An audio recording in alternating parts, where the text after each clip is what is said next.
"It's just friendly flirting," she said, laughing as if my world wasn't beginning to crack open in front of her. Her eyes sparkled with that same charm that used to make me fall in love, but now it felt like poison, sweet on the surface, toxic underneath. I remember the sound of her laughter that night. It wasn't nervous or guilty. It was confident. She believed I'd buy the lie. Maybe because I always had. It started months before that evening, with harmless jokes that didn't feel so harmless. I'd catch her smiling at her phone, typing quickly, then turning the screen face down when I walked in. When I asked who it was, she'd say, "Relax, Alex. Just Dan from work. We joke around. He's harmless." I wanted to believe her. God, I did. You don't marry someone and expect them to become a stranger right in front of you. You don't expect love to feel like suspicion wrapped in silence. But once trust starts to erode, it doesn't stop quietly. Crumbles piece by piece. The first time I saw the messages, I didn't mean to. Her phone lit up on the counter while she was in the shower. I wasn't snooping.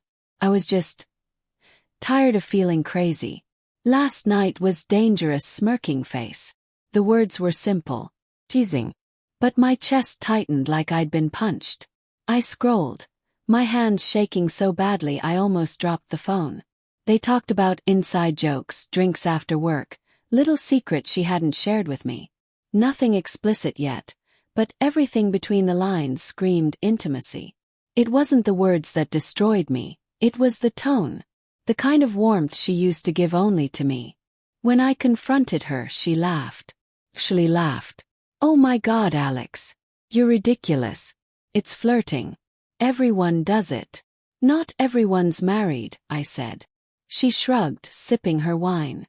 "You're being paranoid. Maybe if you weren't so uptight, you'd understand what harmless fun looks like." That hurt more than the messages. For weeks I tried to let it go. I told myself she was right, that maybe I was overreacting. But the doubt stayed, lingering in every late text and every unexplained meeting. Then came the company retreat. She said it was a team-building weekend. I asked if spouses could come. She said no. I believed her. Until a friend from HR, someone who liked me enough to pity me, let it slip that several people had brought their partners. That was the moment everything went silent inside me. I didn't yell or accuse her that night. I just nodded, kissed her on the forehead and said, "Have fun." She smiled, relieved. While she was gone, I opened her laptop. It wasn't something I was proud of, but pride meant nothing compared to the ache in my gut. The same ache that whispered I was being made a fool. In her email I found the truth. A chain of messages between her and Dan. Plane tickets booked side by side. A hotel confirmation with a king bed.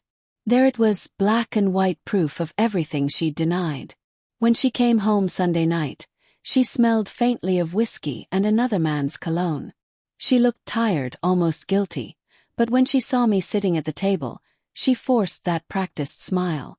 "You're up late," she said. I didn't answer. I just slid her laptop across the table. "You left this open." She froze. Her eyes darted to the screen, and in that instant, every mask she'd ever worn fell apart.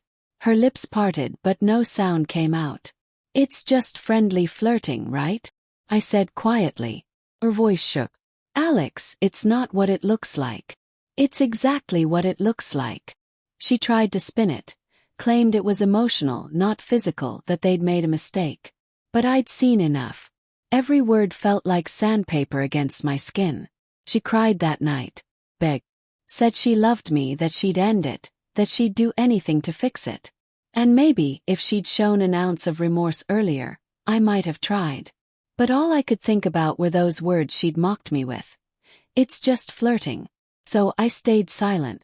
And in that silence, she began to panic. Over the next few weeks, she became desperate to prove herself. She deleted accounts, changed jobs, started therapy.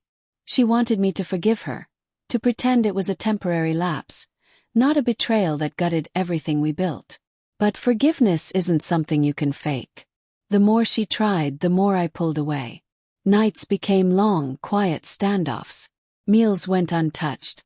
The house that used to feel warm became a mausoleum of unspoken words. One evening, she placed her wedding ring on the counter. "Tell me what you want me to do," she said softly. "I want to feel like I can trust you again," I said. She looked at me, tears spilling down her cheeks. "Then let me show you. But trust doesn't grow back. It's not a wound that heals. It's a limb that's been cut off. You can pretend it's there, but you'll always feel the phantom pain."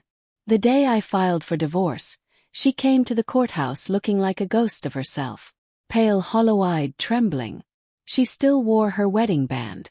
Her lawyer spoke first, trying to downplay the affair as misinterpreted communication. I almost laughed. Misinterpreted. That was the word they chose. When it was my turn, I didn't yell. I didn't even look at her. I just handed the judge a folder. Screenshots, emails, receipts. Proof of what she called harmless fun.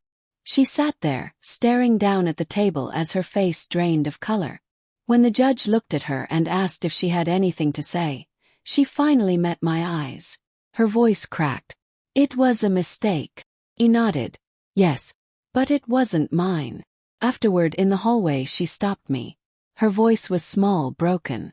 "Alex, do you hate me?" I hesitated. "No. I don't hate you." She looked relieved until I added, "I just don't know who you are anymore." She started crying and for a second I almost reached for her.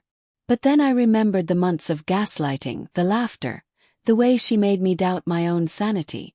And I walked away. The echo of my footsteps followed me out into the cold air. That night I sat in my car for a long time before starting the engine. The weight of everything, the love, the loss, the betrayal, settled quietly in my chest. It wasn't triumph I felt. It was closure. The kind that burns slow but steady, the kind that finally lets you breathe. Somewhere behind me, she was explaining herself to a judge, trying to frame deceit as misunderstanding. But the truth didn't need explanation. She once joked it was just friendly flirting. Now she could explain the punchline to the court.